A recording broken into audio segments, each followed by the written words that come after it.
29వ కీర్తనని మనం ప్రకృతి కీర్తన అని అంటామండి. ఎందుకంటే ఈ ప్రకృతి కీర్తనలో మనకి ఉరుములు, మెరుపులు, గాలి, వాన, తుఫాను, ప్రకృతి బిభత్సం అంతా ఈ కీర్తనలో మనకు కనిపిస్తుంది. అందుకని మనము దీనిని ప్రకృతి కీర్తన అని అంటాము. ఈ కీర్తన మనకి దేవుని స్వరాన్ని గురించి చెప్తుందండి, దేవుని స్వరాన్ని గురించి వివరిస్తుంది. ఈ కీర్తన రాసినప్పుడు దావీదు మహారాజు గారు యెరూషలేము పట్టణంలోనే ఉన్నారు. యెరూషలేము పట్టణంలో సియోను కొండ మీద ఉన్నారు. సియోను కొండ ఎంతో ఎత్తైనది. అక్కడ దేవదారం రాణతో నిర్మించిన భవనంలో దావీదు మహారాజు గారు ఉన్నారు. అప్పుడు ఈ తుఫాను, ఈ మెరుపులు, ఈ ఉరుములు సంభవించింది.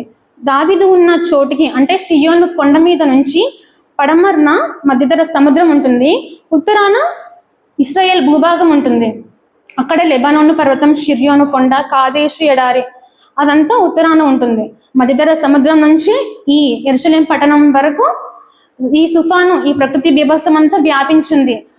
దావీదు చూస్తుండగానే పట్టపగలంతా చీకటి కమ్మేసింది. ఉరుములు, మెరుపులు, తుఫాను, గాలి, వాన అంతా సంభవించింది. అప్పుడు దావీదు మహారాజు దేవుని ఆత్మతో నిండుకొని ఈ కీర్తన రాశారు. ఏమని రాశారంటే, ప్రజల చూడండి, ఇది దేవుని సంభవించింది, దేవుని ద్వారా మాత్రమే కలిగింది. ఈ దేవుడు చేసిన ఈ అదృశ్యమైన హస్తాన్ని చూడండి, గ్రహించండి, దేవుని నామాన్ని ప్రభావాలు కల్పించండి అంటూ ఈ కీర్తన దావీదు మహారాజు రాశారు. ఎందుకంటే ప్రకృతి ఈ బీభత్సం అంతా ఎవరి ఆధీనంలో ఉంటుందండి? దేవుని ఆధీనంలోనే ఉంటుంది కదా. దేవుడు చెప్తేనే సంభవిస్తుంది, దేవుడు ఆపితేనే ఆగుతుంది. కొంతవరకు ఈ ప్రకృతి బీభత్సం అంతా దేవుని ఆధీనంలోనే ఉంటుంది, దేవుని ప్రభావాలను వెల్లడిపరుస్తుంది. మొదటి వచనం చదువుకుందాము. దైవపుత్రులారా, యెహోవాకు ఆరోపించండి, ప్రభావ మహత్యములను యెహోవాకు ఆరోపించండి.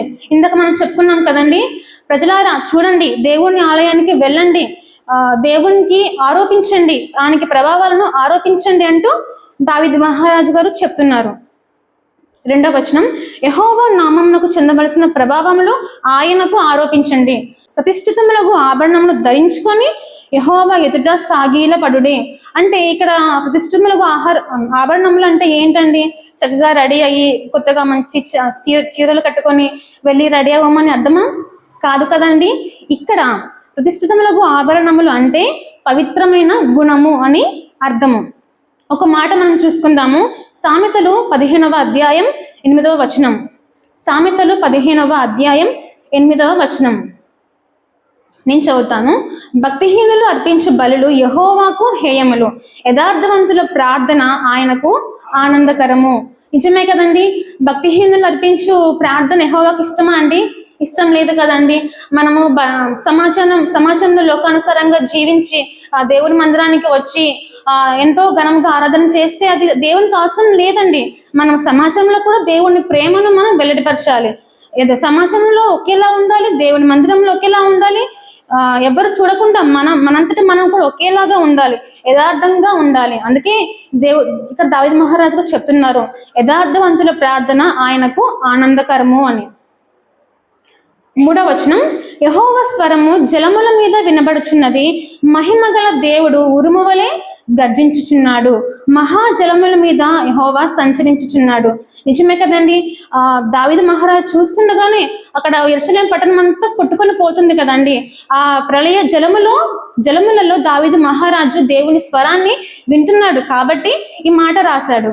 యెహోవా స్వరము జలముల మీద వినబడుచుంది, మహిమగల దేవుడు ఉరుము వలె గర్జించుచున్నాడు, మహాజలముల మీద యెహోవా సంచరించుచున్నాడు. 4వ వచనం, యెహోవా స్వరము బలమైనది, యెహోవా స్వరము ప్రభావము గలది. నిజమే కదండి. యెహోవా స్వరము బలమైనది, ప్రభావము కలది కాబట్టి దావీదు మహారాజు ఈ మాట రాశారు. ఆదికాండం 1వ అధ్యాయం 3వ వచనం చూసుకుందాము. ఆదికాండం 1వ అధ్యాయం 3వ వచనం, దేవుడు వెలుగు కమ్మని పలుకగా వెలుగాయను. నిజమే కదండి. సృష్టి అంతా ఎలా రూపింపబడిందండి? దేవుని మాటతోనే కదా. దేవుని మాటతోనే ఈ సృష్టి మనకి రూపించబడింది. అక్కడ వెలుగు ఎలా వచ్చిందండి? కేవలము దేవుని మాట ద్వారానే వెలుగు వచ్చింది. వెలుగు కమ్మని దేవుడు పలికాడు, మాటతోనే పలికాడు. అక్కడ వెలుగు వచ్చేసింది. అంత శక్తి ఉందండి దేవుని మాటకి, దేవుని స్వరానికి అంత ప్రభావం ఉంది. అందుకే దావీదు మహారాజు ఇక్కడ అంటున్నాడు, యెహోవా స్వరము బలమైనది, యెహోవా స్వరము ప్రభావము గలది అని. 5వ వచనం, యెహోవా స్వరము దేవదారు వృక్షములను విరచును, యెహోవా స్వరము లెబానోను దేవదారు వృక్షములను ముక్కలు ముక్కలుగా చేయును అంటండి. నిజమే కదండి, దేవుని స్వరం అంట దేవదారు వృక్షములను కూడా విరుస్తుందంట. లెబానోను ప్రాంతంలో ఉన్న ఆ వృక్షములను కూడా ముక్కలుగా చేయగలిగే శక్తి ఉంది మన యెహోవా స్వరములో. 6వ వచనం, అవి దూడ వలె గంతులు వేయినట్లు ఆయన చేయును, లెబానోను షిర్యోను గురుపోతు పిల్లల వలె గంతులు వేయినట్లు ఆయన చేయును. లెబానోను షిర్యోన్ అనేది ఒక పర్వతాలండి. ఇవి పర్వతాలు ఎక్కడైనా మనకి కదలవు, కానీ యెహోవా స్వరానికి ఇక్కడ కదులుతాయంటండి. గురుపోతు పిల్లల వలె గంతులు కూడా వేస్తాయంట. 7వ వచనం, యెహోవా స్వరము అగ్ని జ్వాలలను ప్రజ్వలింపజేయుచున్నది, యెహోవా స్వరము అగ్ని జ్వాలలను కూడా ప్రజ్వలింపజేస్తుందంట, ప్రకాశింపజేస్తుందంట. 8వ వచనం, యెహోవా స్వరము అరణ్యమును కదిలించును, యెహోవా స్వరము కాదేశు అరణ్యమును కూడా కదిలిస్తుందంటండి. యెహోవా స్వరము లేళ్లను ఈన చేయును, అది ఆకులు రాల్చును. ఇక్కడ లేళ్లను ఈన చేయును అంటే లేళ్ళు అనేది పిల్లని కంటాయి, పిల్లల్ని ఈ ఉంటాయంట. అందుకే దావీదు మహారాజు గారు అంటున్నారు, యెహోవా స్వరము లేళ్లను ఈన చేయును, అవి ఉరుము శబ్దాన్ని వింటే పిల్లల్ని కనిస్తాయంట. ఒక మాట చూసుకుందాం. మార్కు సువార్త 4వ అధ్యాయం 37వ వచనం. మార్కు సువార్త 4వ అధ్యాయం 37వ వచనం, అప్పుడు పెద్ద తుఫాను రేగి ఆయన ఉన్న దోణి మీద అలలు కొట్టినందున దోణి నిండిపోయాను. ఆయన దోణి అమరమున తలగడ మీద తలవాల్చుకొని నిద్రించుచుండెను. వారు ఆయనను లేపి, బోధకుడా, మేము నశించిపోతున్నాము, నీకు చింత లేదా అని ఆయనతో అనిది. అందుకు ఆయన లేచి గాలిని గద్దించిరి, నిశ్శబ్దమై ఊరకుండమని సముద్రంతో చెప్పగా గాలి నిమ్మలమాయను. దేవుని మాటకి ఎంత శక్తి ఉంది కదండి. జస్ట్ మన దేవుడు ఆ మాటతోనే సెలవిచ్చాడు, ఆగిపోమని గద్దించాడు. అక్కడ తుఫాన్ ఆగిపోయిందండి. అక్కడ ఉన్న వారంతా నమ్మలేదు. బోధకుడా, మేము నశించిపోతున్నాం, నీకు చింత లేదా, నీకు బాధ లేదా అని వాడు దేవుణ్ణి అడిగారు. కానీ దేవుడు లేచి గాలిని గద్దించారు, సముద్రాన్ని నిమ్మలపరిచారు. మనకి నోవహు జలప్రలయం గురించి అందరికీ తెలిసిందే కదండి. ఆ జలప్రలయం ఎలా వచ్చింది? దేవుడు సృష్టిస్తేనే కదా వచ్చింది. దేవుడు ఆపితేనే అది ఆగింది, దేవుడు సృష్టిస్తేనే జలప్రలయం వచ్చింది. దేవుని స్వరానికి అంత నమ్మకం ఉంది. ఇక్కడ వారందరూ కూడా దేవుడు నమ్మలేదు. బోధకుడా, నీకు చింత లేదా అని అంటున్నారు. అప్పుడు దేవుడు వారిని ఏమన్నారు? మీకు నమ్మిక లేక ఉన్నారా, నా మీద నమ్మకం లేదా అని దేవుడు అంటున్నారు. నిజమే కదండి, ఈ లోకంలో మనందరం కూడా అలాగే ఉన్నాం. నమ్మకం లేదు, భయంతో ఉన్నాం. దేవుడు ఉన్నారని, దేవుడు మనకు అండగా ఉన్నాడు. ప్రతి విషయం దేవుడు మనకు చూసుకుంటాడు. మన చింతలన్నీ ఆయన మీద వేస్తే మన భారాన్ని తొలగించే దేవుడు మనకు ఉన్నాడని మనము దిగులు పడకుండా ఉంటున్నామా? లేదండి, మనం దిగులు పడుతున్నాం, నమ్మకం లేకుండా ఉంటున్నాం. ఈరోజు మనుషులమందరం కూడా అలాగే ఉంటున్నామండి. ప్రకృతి దేవుని మాట వింటుందండి. దేవుడు జస్ట్ మాటతోనే ఈ ప్రకృతిని చూపించాడు. అలాంటిది ప్రకృతి దేవుని మాటను వింటుంది, దేవునికి ప్రభావాలను ఆరోపిస్తుంది, దేవుని నామానికి మహిమ ఘనత ప్రభావాలను ఆరోపిస్తుంది. కానీ దేవుని స్వస్థలతో చేసిన మనం మాత్రము దేవునికి మనం ఆరోపిస్తున్నామా? ఒకసారి మనల్ని మనం పరిశీలించుకుందామండి.